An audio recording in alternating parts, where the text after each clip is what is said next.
peut faire des bonbons. Personne ne sait faire des Haribo.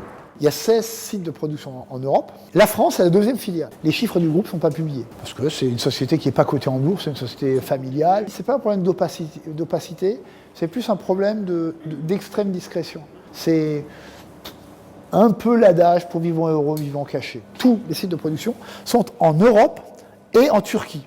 On vient d'ouvrir un petit site de production au Brésil.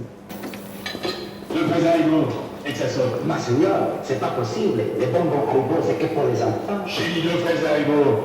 Quand Tagada a été lancé en 1969, la première intention des gens, c'était de faire du Tagada, d'accord ? Et peut-être qu'à l'époque, il n'y avait pas ce souci juridique de protéger la marque, ce qui fait que ça n'a pas été protégé. Donc vraiment, je crois que, alors à l'avenir maintenant, tous les nouveaux produits que nous mettons sur le marché maintenant, depuis une dizaine d'années, sont systématiquement protégés sur le nom, sur la forme, sur la couleur du packaging, etc. C'est-à-dire aujourd'hui, on ne peut plus recopier de manière servile n'importe quel lancement que nous faisons sur le marché.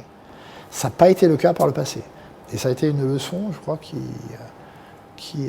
nous a bien servi. Un bonbon Haribo, c'est du sucre, c'est du glucose, c'est un certain nombre de choses. Et puis, il y a aussi de la gélatine, une toute petite partie de gélatine.